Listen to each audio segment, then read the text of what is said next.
24वां अध्याय। शिव की आज्ञा से सती द्वारा श्री राम की परीक्षा। नारद जी बोले, हे ब्रह्मन, हे महाप्राज्ञ, हे दयानिधे, आपने मुझे भगवान शंकर तथा देवी सती के मंगलकारी चरित्र के बारे में बताया।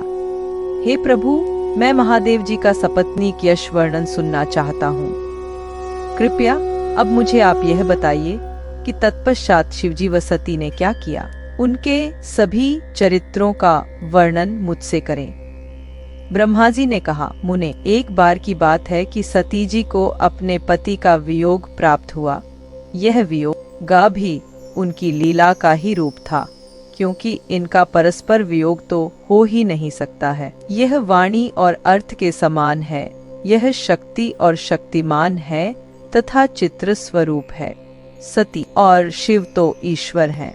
वे समय समय पर नई नई लीलाएं रचते हैं। सूत जी कहते हैं, महर्षियों, ब्रह्मा जी की बात सुनकर नारद जी ने ब्रह्मा जी से देवी सती और भगवान शिव के बारे में पूछा कि भगवान शिव ने अपनी पत्नी सती का त्याग क्यों किया। ऐसा किस लिए हुआ कि स्वयं वर देने के बाद भी उन्होंने देवी सती को छोड़ दिया। प्रजापति दक्ष ने अपने यज्ञ के आयोजन में भगवान शिव को निमंत्रण क्यों नहीं दिया और यज्ञ स्थल पर भगवान शंकर का अनादर क्यों किया।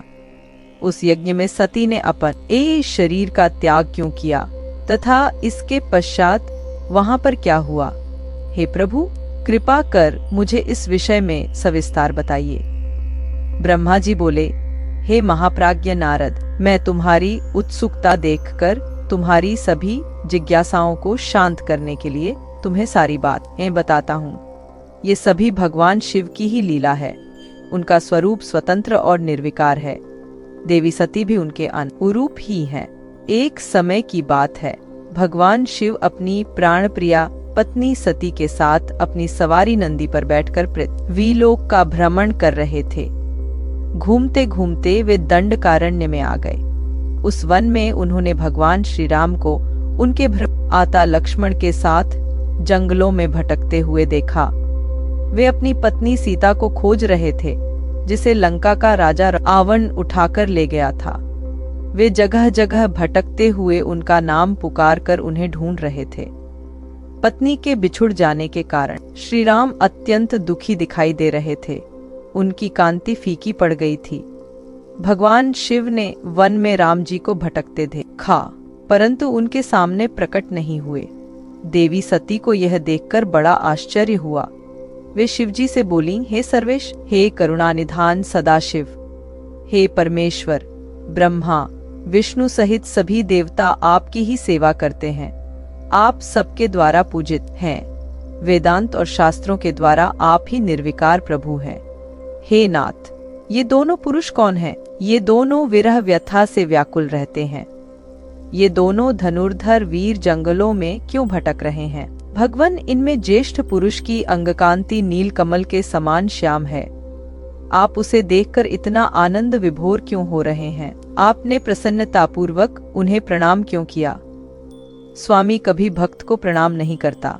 हे कल्याणकारी शिव, आप मेरे संशय को दूर कीजिए और मुझे इस विषय में बताइए। ब्रह्मा जी बोले, नारद, कल्याणमयी आदिशक्ति देवी सती ने जब भगवान शिव से इस प्रकार प्रश्न पूछने आरंभ किए तो देवों के देव महादेव भगवान हंसकर बोले, देवी, यह सभी तो पूर्व निर्धारित है। मैंने उन्हें दिए गए वरदान स्वरूप ही उन्हें नमस्कार किया था। ये दोनों भाई सभी वीरों द्वारा सम्मानित हैं। इनके शुभ नाम श्री राम और लक्ष्मण हैं। ये सूर्यवंशी राजा दशरथ के पुत्र हैं। इनमें गोरे रंग के छोटे भाई साक्षात शेष के अपयश हैं तथा उनका नाम लक्ष्मण है। बड़े भाई श्री राम भगवान विष्णु का अवतार है। धरती पर इनका जन्म साधुओं की रक्षा और पृथ्वीवासियों के कल्याण के लिए ही हुआ है। भगवान शिव की ये बातें सुनकर देवी सती विश्वास नहीं हुआ। ऐसा विभ्रम भगवान शिव की माया के कारण ही हुआ था। जब भगवान शिव को यह ज्ञात हुआ कि देवी सती को उनकी बातों पर विश्वास नहीं हुआ है, तो वे अपनी पत्नी दक्षकन्या सती से बोले, देवी, यदि तुम्हें मेरी बातों पर विश्वास नहीं है तो तुम स्वयं श्री राम की परीक्षा ले लो। जब तक तुम इस बात से आश्वस्त न हो जाओ कि वे दोनों पुरुष ही राम और लक्ष्मण हैं और तुम्हारा मोह न नष्ट हो जाए, तब तक मैं यहीं बरगद के नीचे खड़ा हूँ। तुम आकर श्री राम और लक्ष्मण की परीक्षा लो। ब्रह्मा जी बोले, हे महामुने नारद, अपने पति भगवान शिव के वचन सुनकर सती ने अपने पति का आदेश प्राप्त कर श्री राम लक्ष्मण की परीक्षा लेने की ठान ली। परंतु उनके मन में बार बार एक ही विचार उठ रहा था कि मैं कैसे उनकी परीक्षा लूं। तब उनके मन में यह विचार आया कि मैं देवी सीता का रूप धारण कर श्री राम के सामने जाती हूँ। यदि वे साक्षात विष्णु जी का अवतार हैं, तो वे मुझे आसानी से पहचान लेंगे, अन्यथा वे मुझे पहचान नहीं पाएंगे। ऐसा विचार कर उन्होंने सीता का वेश धारण कर लिया और राम जी के समक्ष चली गईं। सती ने ऐसा भगवान शिव की माया से मोहित होकर ही किया था। सती को सीता के रूप में देखकर राम जी सब कुछ जान गए। वे हंसते हुए देवी सती को प्रणाम करके बोले, देवी सती, आपको मैं नमस्कार करता हूँ। हे देवी, आप तो यहाँ हैं, परंतु त्रिलोकीनाथ भगवान शिव कहीं भी दिखाई नहीं दे रहे हैं। बताइए देवी, आप इस निर्जन वन में अकेली क्या कर रही हैं? और आपने अपने परम सुंदर और कल्याणकारी रूप को त्याग कर यह नया रूप क्यों धारण किया है? श्री रामचंद्र जी की बातें सुनकर देवी सती आश्चर्यचकित हो गईं। तब वे शिव जी की बातों का स्मरण कर तथा सच्चाई को जानकर बहुत शर्मिंदा हुईं और मन ही मन अपने पति भगवान शंकर के चरणों का स्मरण करती हुई बोली, हम अपने पति का रूप नानिधान भगवान शिव तथा अन्य पार्षदों के साथ पृथ्वी का भ्रमण करते हुए इस वन में आ गए थे। यहाँ आपको लक्ष्मण जी के साथ सीता की खोज में भटकते हुए देखकर भगवान शिव ने आपको प्रणाम किया और वहीं बरगद के पीछे खड़े हो गए। आपको वहां देख भगवान शिव आनंदित होकर आपकी महिमा का गान करने लगे। वे आपके दर्शनों से आनंद विभोर हो गए।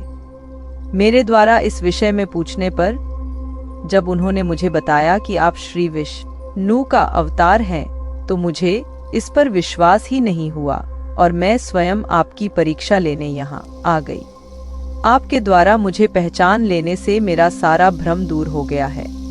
हे श्री हरि, अब मुझे आप ये बताइए कि आप भगवान शिव के भी वंदनीय कैसे हो गए? मेरे मन में यही एक संशय है। कृपया आप मुझे इस विषय में बताकर मेरे संशय को दूर कर मुझे शांति प्रदान करें। देवी सती के ऐसे वचन सुनकर श्री राम प्रसन्न होते हुए तथा अपने मन में शिव जी का स्मरण करते हुए प्रेम विभोर हो उठे। वे प्रभु शिव के चरणों का चिंतन करते हुए मन में उनकी महिमा का वर्णन करने लगे।